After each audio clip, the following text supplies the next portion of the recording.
Hello everyone, कैसे हैं आप सभी। आशा करते हो अच्छे होंगे और खूब मन लगा पढ़ाई कर रहे होंगे। तो ये जो समय चल रहा है यानी कि परीक्षा के 1 महीने पहले का समय, ये इतना इम्पोर्टेंट है ना कि यही समय तय करेगा आपका भविष्य, आपका पूरा जीवन यही समय तय करेगा कि आपके आगे क्या लिखा है। मतलब आप क्या चाहते हैं कि जीवन भर अभी तक जो कष्ट सहते आ रहे हैं या प्रॉब्लम आपकी लाइफ में जो भी चल रही है वो आगे भी कंटिन्यू रहे, या इसके बाद हम फुल स्टॉप लगा दें, है ना। जब हमारी हमारी ये परीक्षा खत्म हो जाए, उसके बाद रिजल्ट वगैरह आए तो उसके बाद फुल स्टॉप लग जाए कि आप क्या चाहते हैं। तो यही समय जो है ना आपके पास अभी का, यही निर्धारित करेगा, क्योंकि इस समय आप जो करेंगे वही आपके सामने आएगा। भले ही आप इसके पहले नहीं पढ़े या जो भी किए गलती की है, लेकिन अभी जो ये समय चल रहा है अगर इसमें आप जी तोड़ मेहनत कर देते हैं तो मतलब सीन एकदम से पलट जाएगा। जो पहले था आपको ऐसा लग रहा था कि परीक्षा दे ही नहीं पाएंगे, कुछ कर ही नहीं पाएंगे, वो सीन पूरा पलट जाएगा। तो कुछ भी हो सकता है कि आपकी रैंक बहुत अच्छी आ जाए। तो कोशिश आपके हाथ में है। तो अगर आप चाहते हैं कि आपका जीवन बदल जाए, पूरा जैसा भी चल रहा है पूरा सीन बदल जाए, तो आपको करना पड़ेगा, इस समय का लाभ उठाना पड़ेगा। देखिए, मेरे पास मेरी फ्रेंड का फोन आया था कि पूछ रही थी, उनकी भी तैयारी थी, मेरे साथ ही थी, लेकिन कुछ नंबरों से रह गया था। तो साथ में हम लोग तैयारी करते थे, तो ऐसी कोई बात नहीं थी उस समय। उनका सब कुछ तैयार रहता था, लेकिन कुछ गलतियों की वजह से उनका नहीं हुआ, जो कि वो भी एक्सेप्ट करती हैं। और मैंने भी उनको ये चीज पॉइंट आउट किया कि इसी वजह से आपका नहीं हो पाया। पहली बात तो ये कि उनका सब कुछ तैयार हमेशा रहता था, पहले से ही उनकी तैयारी थी। साहित्य वगैरह का ये या व्याकरण का ये, कहीं से आप कोई भी उठा के रचना पूछिए, सब कुछ तैयार। गलती कहाँ कि जैसे प्रैक्टिस जो करना रहता है ना क्वेश्चन का, वहां पे गलती कि वहां पे प्रॉपर प्रैक्टिस जैसे होना चाहिए। कि आप अगर कोई परचेस कर लिया ना, प्रैक्टिस सेट परचेस कर लिया है, तो लोग खरीद तो लेते हैं, लेकिन फिर ये कहते हैं मेरे पास समय नहीं है, हो ही नहीं पाता है। सिलेबस पढ़े, किताब पढ़े, नोट्स पढ़े कि ये करें कि क्या करें, सब करना है भाई, आपको सब करना पड़ेगा, सबके लिए टाइम देना पड़ेगा। जैसे पागलों की तरह होके ना करना पड़ेगा उसको।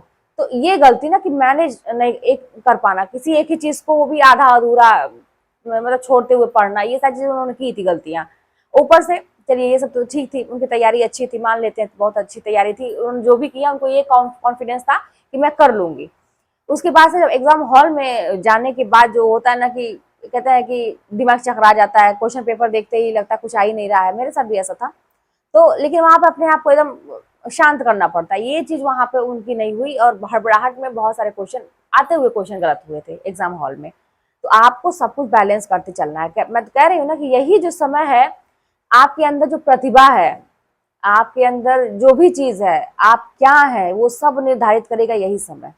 तो इसलिए बिना गुमराह हुए, किसी की बातों में ना आके, आपका जो दिल कहता है, आपका जो दिमाग कहता है, उसी तरह से रिवीजन करिए, टिप्स लीजिए। जैसे मैं आप लोगों को तरीके बताती हूँ, जो मैंने किया वो मैं बताती हूँ, सबका तरीका अलग होता है, बाकी लोग भी अब बताते होंगे। ऐसा ना हो कि बस वीडियो देखते रह जाए, करें कुछ नहीं। तो अपने दिमाग से चलिए, और जैसा दिल कहता है दिमाग कहता है। बस मैं एक चीज आप लोगों को जरूर कहूंगी कि एग्जाम तक कोशिश करिए ना कि सारी चीजों को, 1 महीना है ना, कि मैं सारे सिलेबस को 4-5 बार रिवाइज कर लूंगा, कर लूंगी। अब पूरे सिलेबस की मैं बात कर रही हूँ, रिवाइज कर लूंगा, कर लूंगी। कठिन आप लोगों को लगे कैसे हो पाएगा, 1 महीना में तो एक बार नहीं पढ़ा जाता। करना पड़ेगा आपको, दिन रात एक करना पड़ेगा, रिवाइज करना पड़ेगा। अरे 4 बार सोचेंगे तो 3 बार होगा, 2 बार होगा, होगा ना। तो इसीलिए मन से पढ़ते हुए इस तरह से रिवीजन पर फोकस करिए, कितनी बार रिवीजन कर पाते, टेस्ट दीजिए, और उसमें की जो गलतियां होती हैं तुरंत उसको पकड़िए और उस टॉपिक पे जाइए, क्या डाउट है, क्यों गलती हो रही है, उसको सुधारिए। यही एक तरीका है कि अपने क्वेश्चन में ज्यादा से ज्यादा आपको क्लैरिटी आती रहेगी आगे की क्या सही है क्या गलत है। ठीक है, तो यही चीज इस समय आपको करने की जरूरत है। फिलहाल देखिए, एक चीज और सबसे इंपॉर्टेंट बात मैं कहूंगी कि ये जो समय है ना, किसी को जवाब देने का नहीं है, किसी के सामने अपने आप को सही गलत साबित करने का नहीं है, किसी को नीचा दिखाने का नहीं है, अपना कोई भी आत्मसम्मान दिखाने का नहीं। ये समय ये सब कुछ भी करने का समय नहीं है, ये समय बस पढ़ने का है। तो अगर आपके जीवन में ऐसी कुछ घटनाएं हो रही हैं, पारिवारिक जो कहा जाए या सामाजिक ही कहा जाए, कि कुछ लोग आपको दबाने की कोशिश कर रहे हैं, कुछ बोल रहे हैं, उकसा रहे हैं, देखिए बहुत सारे लोग आएंगे जब जान जाएंगे ना कि आप मेहनत से पढ़ रहे हैं, आप उस लाइफ में करना चाहते हैं, तो कई तमाम लोग आएंगे जब जानबूझ के कि इसका काम बिगाड़ा जाए, ये जो चाह रही है या चाह रहा है ये ना करने दिया जाए, कहीं सफल ना हो जाए। तो तरह तरह के लोग पता नहीं कहाँ कहाँ से प्रकट हो जाएंगे। और सबसे बड़ी गलती यही होती है कि अगर हम इन्वॉल्व हो गए उसमें, कि अगला ब्लेम कर रहा है कि तुम ऐसे हो, तुम ऐसी हो, तुम्हारा कैरेक्टर खराब है, तुमने ये किया, तुमने वो किया, कहने को तो मुंह खुला कुछ भी कहेगा। अब अब आप जो है ना वहां पे सफाई देने मत जाइए, नहीं नहीं मैं बहुत सही हूँ, कुछ नहीं भाई, कह रहे ना कि तुम भाड़ में जाओ, इग्नोर करिए। आपको जो मतलब जो करना है करो, लेकिन अपने अच्छा कहिए भी मत कि मुझे पढ़ना है। बार बार आप किसी से कहेंगे ना कि मुझे पढ़ना है ना, तो आप लोग आपको नहीं करने देंगे। कुछ नहीं, अपनी बातें अपने मन में रखिए, जो करना है करिए, और किसी से मत बोलिए, कोई जवाब मत दीजिए। अपने आप को सही साबित कुछ नहीं करने की जरूरत है। जब रिजल्ट आएगा ना, सब दूध का दूध पानी का पानी हो जाता है। वही लोग आपकी इज्जत करने लगते हैं। नहीं करना है मत करो यार, हम अपने रास्ते तुम अपने रास्ते।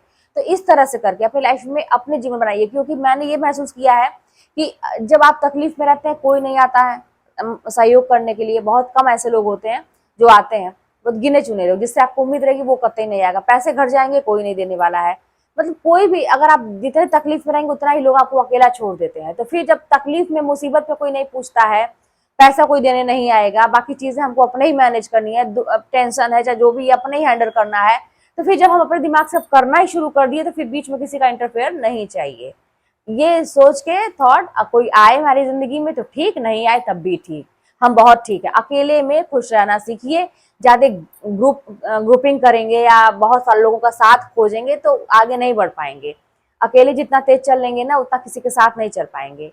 तो इसलिए ये जो समय है कुछ भी करने का नहीं है, किसी को जवाब देने का नहीं है। अगले के माइंड में अगर ये आ रहा है, वो आपके बहुत फैला रहा है बातें, या कुछ भी समझ ले कि भैया ये बड़ा कमजोर है, हाँ ये गलत है तभी नहीं बोल रहा है, अरे जो समझना है समझो भैया, मुझे जो करना है मैं करूंगा। तो इस तरह की थॉट लेके, इस तरह की सोच लेके आप अपना काम करिए, समय का फायदा उठाइए। क्योंकि मैं फिर कह रही हूँ कि ये समय बार बार नहीं आएगा। यही समय आप जो करेंगे आपके सामने आने वाला है अगले 1 महीने के बाद, या जब भी आपका रिजल्ट आए। मतलब परीक्षा तो देखने को मिल जाएगी। वही चीज है कि इसको ऐसे मत जाने दीजिए, क्योंकि पूरे जीवन की बात है, भविष्य की बात है, ऐसे छोटी मोटी बात नहीं है। जीवन भर चप्पल नहीं ना तोड़ना है आपको।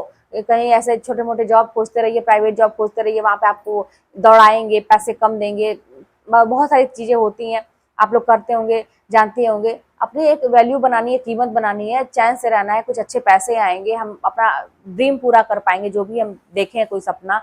तो ये सारी चीजें लाइफ में पड़ी है, आप कर सकते हैं। तो ये समय गंवाइए मत। चलिए फिर मिलते हैं नेक्स्ट वीडियो में।